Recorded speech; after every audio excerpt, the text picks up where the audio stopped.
My name is Lauren, and for years, my family has called me the easy one, the one who can always handle it. This weekend was supposed to be the first time I did something just for me. Instead, I watched my mom on FaceTime in our ranch kitchen, staring at a scorched pot. Guests showing up early, kids running wild, her hands shaking as she whispered, "No, this can't be happening." Because for the first time, the person who always kept everything together wasn't there. If you've ever been treated like the family's backup plan, stay with me and please like, share, and subscribe. Lauren is the youngest in our family. She's single, no kids, no partner, no fixed schedule that anyone else can see. And in our family, that combination has always been translated the same way available. Not officially. No one ever sat her down and said, "You're in charge of everything." It happened quietly, casually, one assumption at a time. She was the one who could stay a little later because she doesn't have to rush home. The one who could help set things up because she's good at this stuff. The one who could handle problems because she's calm under pressure. At some point, those compliments stopped being compliments. They became job descriptions. What's strange is that if you looked at our family from the outside, it wouldn't make sense.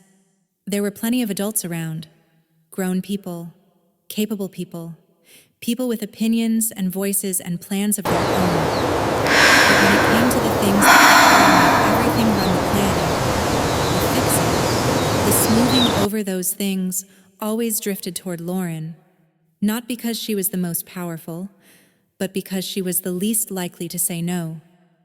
In families like ours, there's often an unspoken role, not the parent, not the leader, but the person who keeps the rhythm, the one who notices what's missing before anyone else does.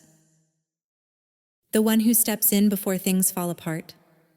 The one who quietly absorbs chaos so everyone else can pretend it isn't there.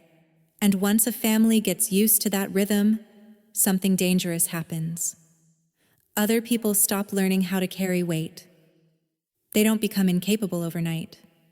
They just don't need to practice anymore. Why would you learn how to organize, anticipate, or manage tension when someone else always catches it first? So over time, the family starts to look functional on the surface, but underneath, it's leaning hard on one invisible support beam. Lauren wasn't carrying everything because she was better. She was carrying everything because everyone else had learned they didn't have to. And then there's the label that seals it all in place. She's grown. She's independent. She's got it together. It sounds like praise, but it's one of the most efficient ways adults give themselves permission to step back. Because once someone is labeled strong, their needs become optional. Once someone is labeled independent, their exhaustion becomes invisible. Lauren didn't stop needing support when she became capable. She just stopped being seen as someone who was allowed to ask for it. That's the trap of being the easy one. You don't get protected. You get relied on. And the more reliable you are, the less anyone checks in to see what it costs you. Over time, the imbalance stops looking like imbalance. It starts to feel like the natural order of things. Lauren handles it. Lauren always figures it out. Lauren will step in, not because she enjoys it, not because she volunteered, but because no one ever questioned the assumption that she would. So when people ask, how could one person make that much difference? They're asking the wrong question. The real question is, how long can a system survive by quietly draining the same person? Because the truth is, nothing was evenly shared. It just looked that way because one person was always smoothing the cracks. And when that person steps away, even briefly, it doesn't create chaos. It reveals it. What you're seeing isn't someone abandoning responsibility. You're seeing responsibility finally spread out, and no one knowing how to hold it yet. That's not a failure of one person. That's the cost of a family that got comfortable letting one member carry what should have belonged to everyone. At first, it never sounded cruel. It sounded practical. She doesn't have anything going on. She's flexible. She can handle it. Those were the words that followed Lauren everywhere. No one ever said, "We're giving this to you because we don't want to deal with it." They said things like, "You don't mind? Right?" Or, "You're already good at this." Or the one that always landed the hardest without you, "This whole thing would fall apart." That sentence sounds like appreciation, but listen closely. It carries a warning. Because once a family believes something will fall apart without you, they stop asking whether it should be held together that way. Emran ma. You're free anyway. What that really means is, your time is less protected than ours. When someone says, "You don't have kids," what they often mean is, "You don't have a valid excuse to say no." When they say, "You're used to this," what they really mean is, "We're used to you doing it." And when they say, "You're the only one who can handle this," they're not praising your strength. They're quietly excusing everyone else's absence. This is how responsibility gets transferred without consent. Not through orders. Through language that sounds reasonable enough not to argue with. Lauren wasn't being asked to help. She was being positioned. If she hesitated, the tone shifted. Not angry, disappointed. A sigh, a pause, a reminder of how stressful things already were, and that's the trick. In families like this, pressure rarely comes as a demand. It comes as guilt disguised as trust. "You've always been there. You're the one we can count on. You won't let us down." At some point, helping stops being something you do. It becomes who you are. And once your identity is built around being useful, saying no doesn't just feel inconvenient. It feels like betrayal. That's when the conflict shifts. It's no longer about the task itself. It's not about cooking, organizing, fixing, smoothing things over. It becomes about worth. Because when you finally push back, the response isn't, "Okay, we'll figure it out." It's, "What's wrong with you?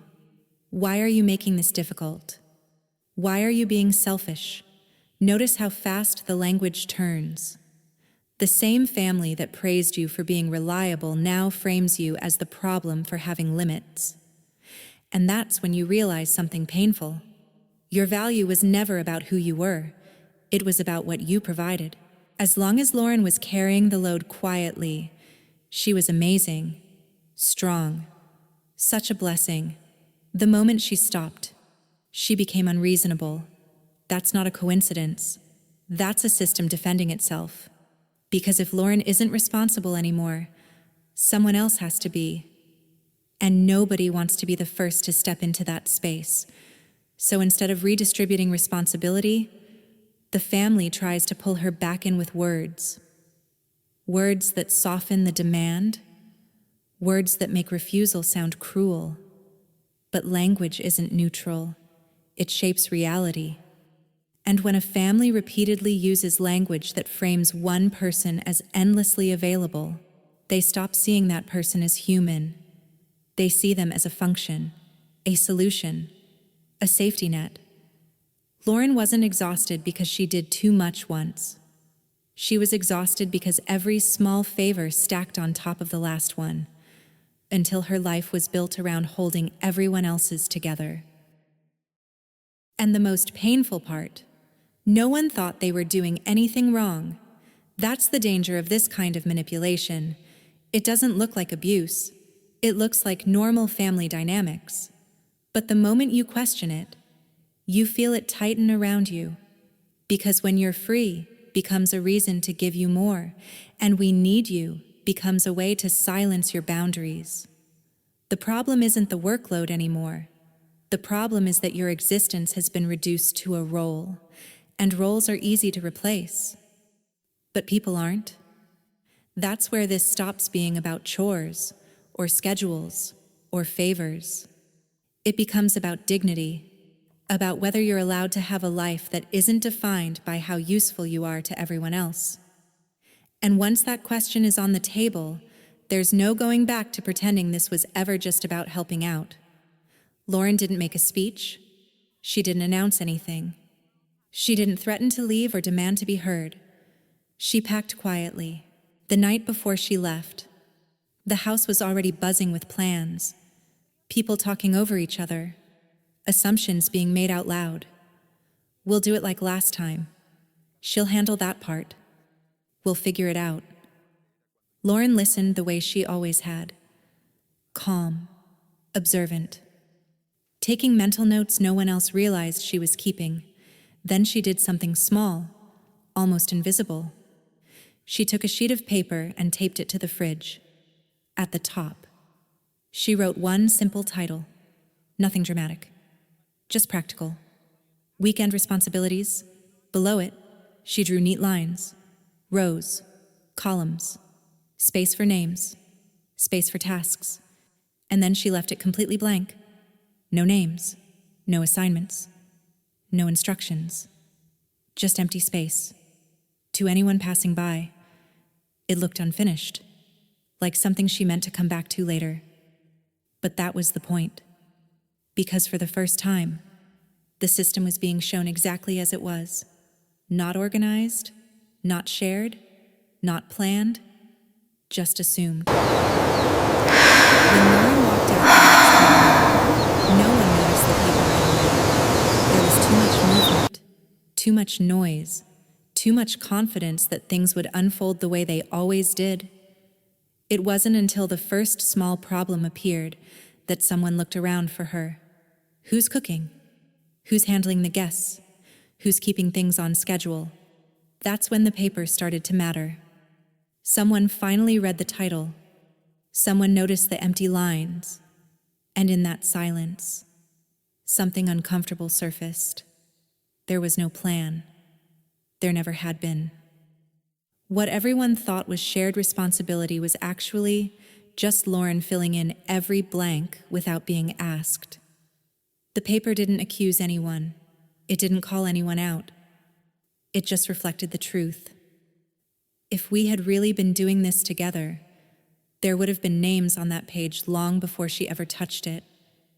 Instead, there was nothing. And when things began to unravel, when food burned, when guests arrived early, when tension rose, no one could point to confusion or miscommunication. The structure itself was missing because Lauren hadn't stepped away from a team. She had stepped away from a role no one else ever stood in. That blank page became harder to look at as the day went on. Every time someone asked, "Who's supposed to handle this?" Every time someone said, "I thought someone else was doing it," the answer was right there, in the empty space. What made it sting wasn't that Lauren had left.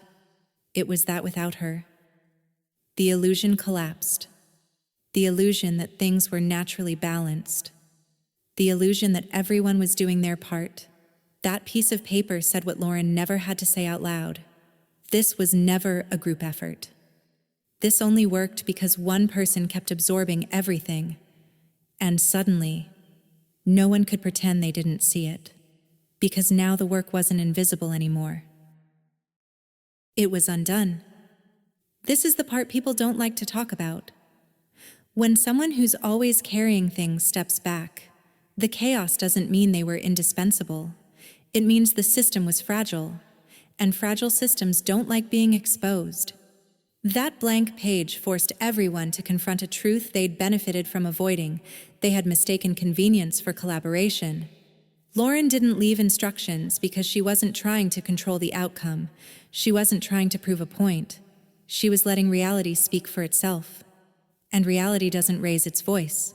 It just stops compensating. That's why the paper mattered more than any argument ever could.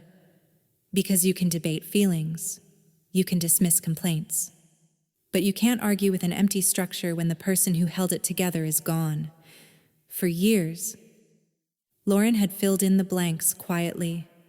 so quietly that no one noticed there were blanks at all, until she stopped. And in that moment, the family wasn't facing her absence. They were facing everything they had expected her to carry without ever naming it. That blank page wasn't a punishment. It was a mirror, and not everyone was ready to see themselves in it. The call came later than anyone expected. At first, Lauren didn't pick up, not because she was avoiding it, but because for the first time in a long while, she wasn't on alert. She was sitting on the wooden steps of the cabin, phone resting beside her, listening to the wind move through the desert. No background noise, no voices calling her name, no list running through her head. When the screen finally lit up again, she answered, and instantly, the contrast was impossible to miss. On one side of the screen, the ranch house, loud, chaotic. Too many people talking at once. A pot smoking on the stove. Someone complaining that food was late. A child crying somewhere off camera. Another voice snapping back, already overwhelmed. And in the middle of it all, Diane, standing still, phone clenched in her hand like it might fall.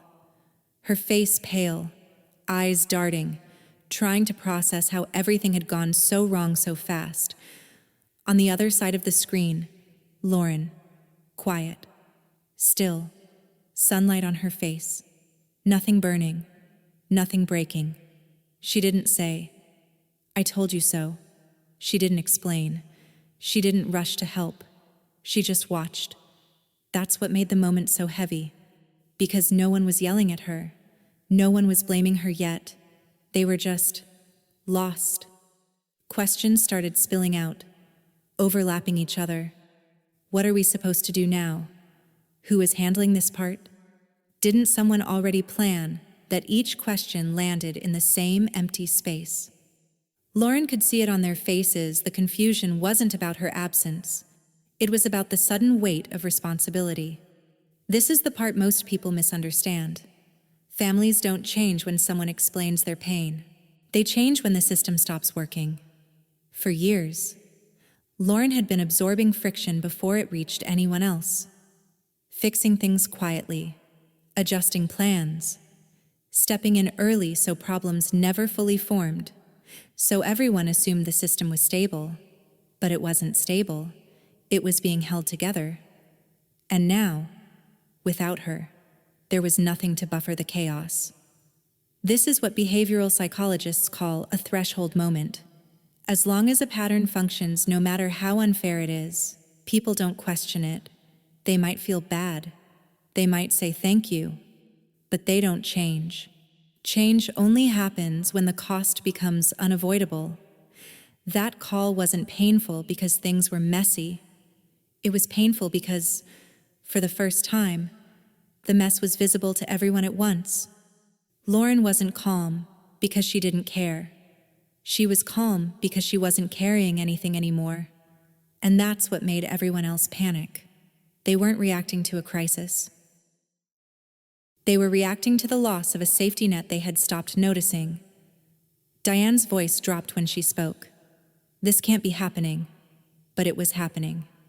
Not because Lauren left, because Lauren had been compensating for years. Nothing truly collapsed in that moment. What collapsed was the illusion that things had ever been evenly shared. And here's the uncomfortable truth no one likes to say out loud: Lauren didn't create the chaos by stepping away. She revealed it. If one person leaving can unravel everything, then everything was already resting on that one person. The system didn't fail because someone became selfish. It failed because it was built on unspoken expectations and unpaid labor. Lauren listened. She answered when spoken to. But she didn't step back into the role they were trying to hand her through the screen. That was the real shift. Because for the first time, her absence had consequences, not emotional ones, practical ones. And practical consequences are the only language systems like this understand. You can explain boundaries 100 times and be ignored, but one moment of reality without you, and suddenly everyone understands what you've been holding. That's why this moment matters. Not because it was dramatic, but because it was undeniable. No argument, no debate, just cause and effect. Lauren didn't win anything in that moment. She didn't feel triumphant. She felt clear. Clear that the only reason things had worked before was because she had been sacrificing herself quietly. And now that she wasn't, the truth was unavoidable. This wasn't punishment. This was feedback. And for the first time, the family was receiving it all at once. Silence filled the call. Not the kind of silence that asks for comfort, the kind that forces reflection. And in that pause, something shifted. Not yet healed, not yet resolved, but finally exposed. Because once a system shows you who's been holding it together, you can't unsee it.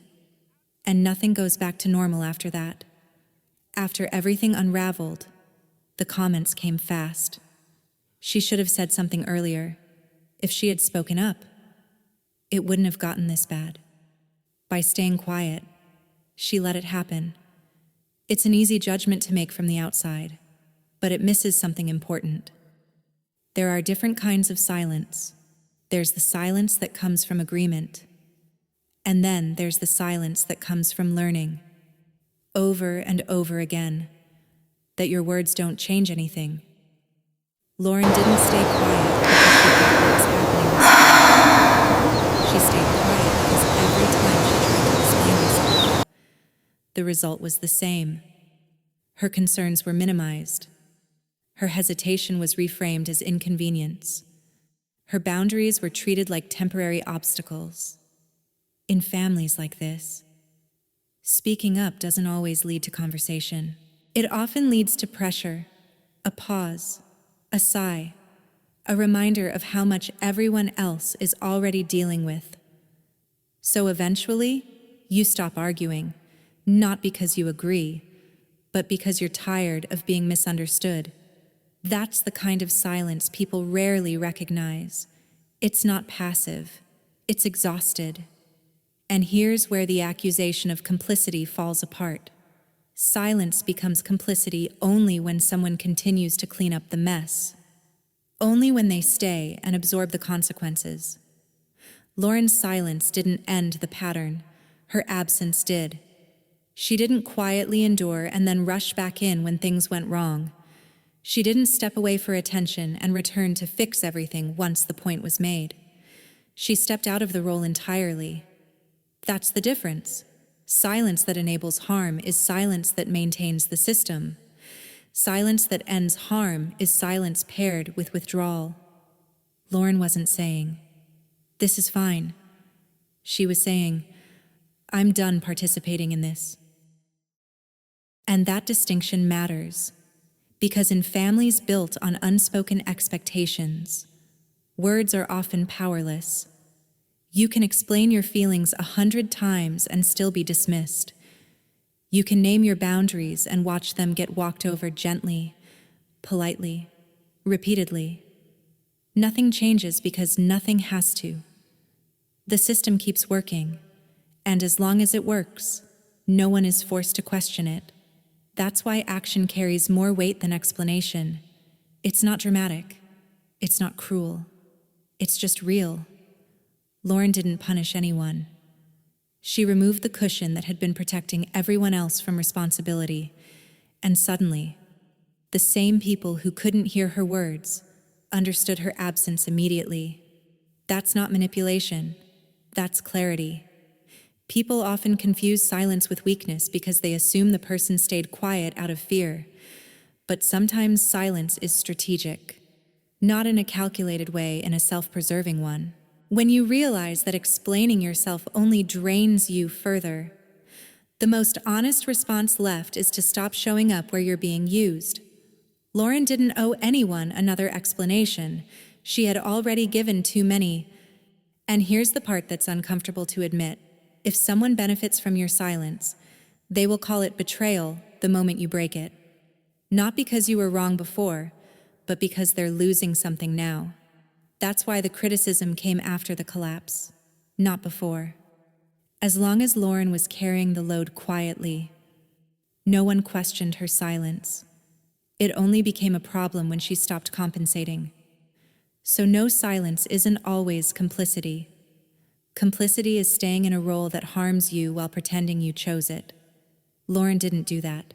She chose to step away from the consequences she had been shielding others from.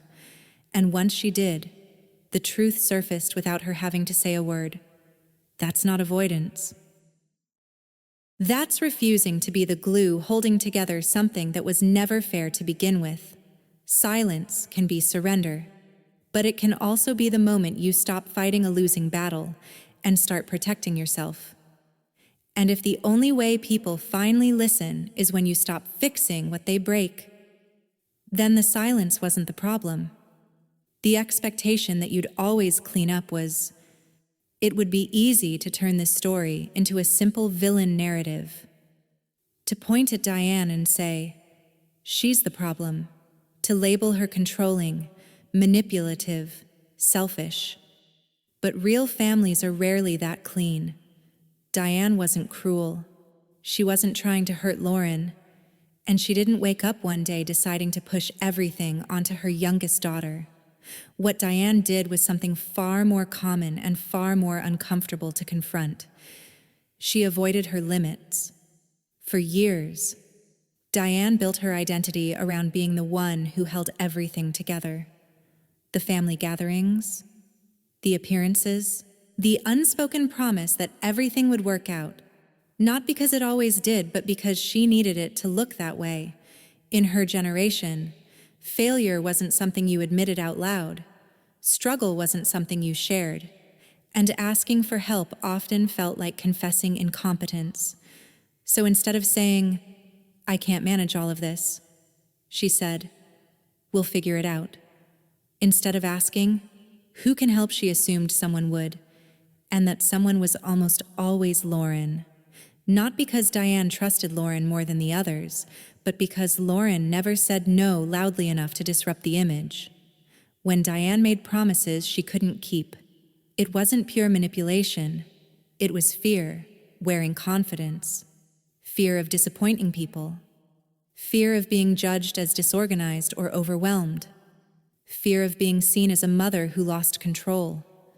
So she overcommitted. She filled in the gaps with Lauren's flexibility. She smoothed over uncertainty with her daughter's reliability. And every time it worked, the pattern got reinforced.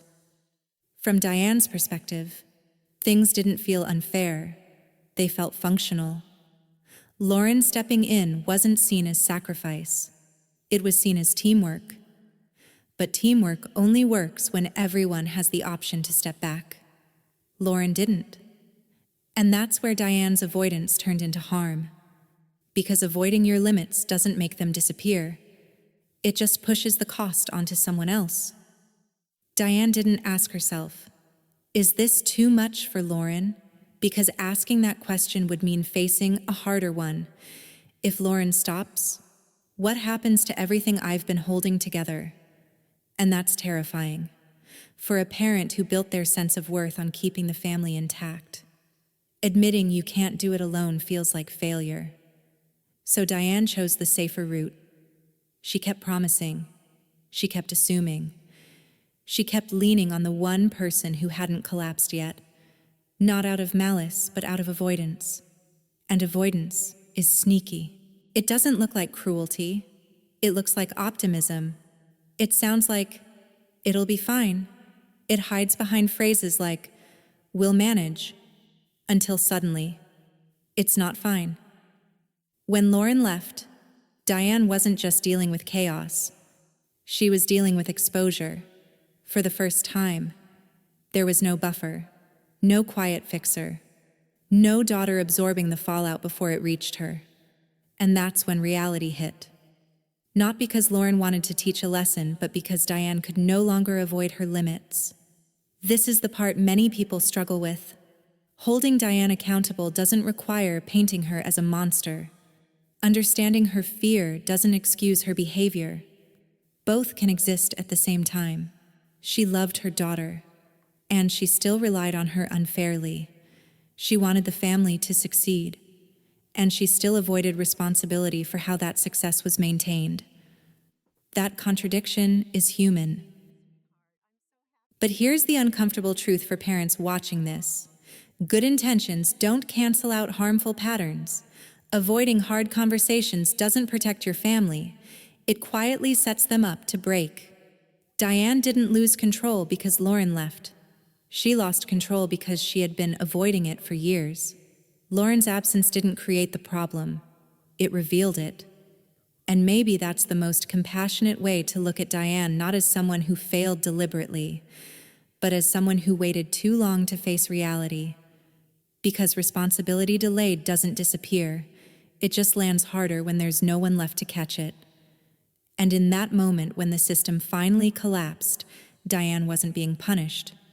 She was being confronted with her limits, with her fear, with the truth she had been running from. And sometimes, that's the only moment where real change even becomes possible. There's one fear that keeps showing up in conversations like this. If I set boundaries, will I lose my family? It's the fear sitting quietly behind every swallowed no, behind every, it's fine, that wasn't fine, behind every moment you stayed, even when it cost you. Because for a lot of people, family love has always felt conditional. Conditional on being helpful, conditional on being available, conditional on not causing friction. So when someone like Lauren finally steps back, the instinctive question isn't, is this healthy? It's, is this betrayal? But here's the truth. Most of us were never taught. Boundaries don't destroy families. They expose how fragile the connection already was. A boundary isn't a door slam. It's not abandonment. It's not punishment. A boundary is a quiet statement that says, I'm still here, but not at the cost of disappearing. Lauren didn't stop loving her family. She stopped proving her love through exhaustion. And that difference matters. Because when love only works one way, when one person is always the one adjusting, absorbing, fixing, that isn't unity. That's dependence disguised as closeness. Real family doesn't require someone to burn themselves to keep everyone else warm. But many of us were raised to believe that's what devotion looks like. That showing up means always being available. That being a good child means never being inconvenient. That sacrifice is the price of belonging. So of course, setting a boundary feels like heresy. Of course it feels like you're breaking an unspoken rule. But ask yourself this honestly.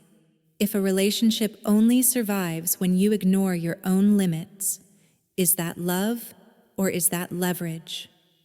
Lauren didn't draw a line to hurt anyone. She drew it because she was slowly being erased. And here's the part that's hard to hear, but necessary. If a family reacts to boundaries with anger instead of reflection, that anger isn't proof the boundary is wrong. It's proof the boundary removed something they were benefiting from. Convenience feels like care until it's gone. When Lauren stopped filling the gaps, people felt abandoned, not because she left emotionally, but because they lost the ease her presence provided. And that's a painful thing to confront, especially for parents, especially in cultures where love is shown through endurance, not choice.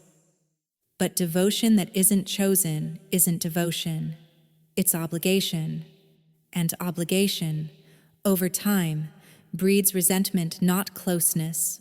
Boundaries don't say, I don't care about you.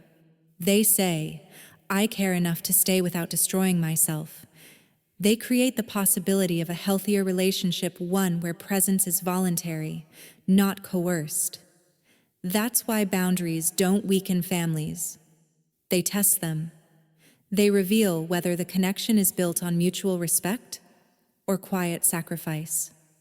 And yes, sometimes that test is uncomfortable. Sometimes people pull away. Sometimes dynamics shift. Sometimes you grieve the version of family you thought you had. But what you gain is something far more stable. A relationship where love doesn't require self-erasure, where help is requested, not assumed, where being there is an act of choice, not fear. Lauren didn't break her family. She broke a pattern. And patterns that rely on one person's silence to survive deserve to be interrupted. So if you're watching this and feeling torn, afraid that saying no will cost you everything, remember this. If the only way to keep the peace is by disappearing, there was never peace to begin with. Boundaries don't mean you love your family less. They mean you finally love yourself enough to stay whole. And a family that can learn to love you that way, not just for what you provide, but for who you are, isn't something you lose. It's something you give a chance to become real. So here's the question I want to leave you with. Not a lesson, not a rule, just a question. If you're the one who always carries things, what happens next? Because if this story stirred something in you, there's a reason. Maybe you're the person everyone calls when plans fall apart. The one who fills in gaps without being asked. The one who hears, "You're so good at this," and somehow that turns into your responsibility. Maybe you've been labeled strong, easygoing, flexible, or the reliable one. And maybe, quietly, you've paid for that label with exhaustion. If that's you, I want you to pause for a moment, not to judge yourself, not to rush into action, just to notice where you are right now. Are you still choosing to carry things? Or are you carrying them because you're afraid of what happens if you stop? Because there's a difference. Lauren didn't wake up one day and decide to disappear. She reached a point where staying meant losing herself. And that line looks different for everyone. For some people, the next step isn't leaving, it's speaking up earlier. It's letting things be awkward instead of quietly fixing them. It's allowing someone else to struggle without rescuing them. For others, the next step is distance. Not forever, not dramatically, just enough to breathe. And for some, the next step is simply naming the truth, even if only to yourself. I'm tired. This hurts. I don't want to be the default anymore. Those thoughts don't make you selfish, they make you honest. You don't need a perfect plan. You don't need a speech. You don't need permission. You just need to stop confusing your worth with your usefulness. And here's something important. If you decide to change your role, the world might wobble for a bit. People may misunderstand. They may resist. They may accuse you of changing, or pulling away, or being difficult. That doesn't mean you're wrong. It often means you've stopped making things easy at your own expense. And that's uncomfortable, especially for people who benefited from the old arrangement. But discomfort isn't damage. Growth rarely feels polite. So instead of asking, "What should I do?" try asking something gentler. What do I need right now that I've been ignoring? What would staying look like if it didn't require me to disappear? What would I change if I wasn't afraid of disappointing anyone? There are no right answers here, only honest ones. And if this story felt personal, you're not alone. A lot of people are carrying invisible weight quietly, dutifully, for years, because that's what they were taught love looks like. But love doesn't require you to vanish. If this video helped you put words to something you felt but never said, consider sharing it with someone who might need it too. Not to accuse them, not to confront them, just to say, "This reminded me of us."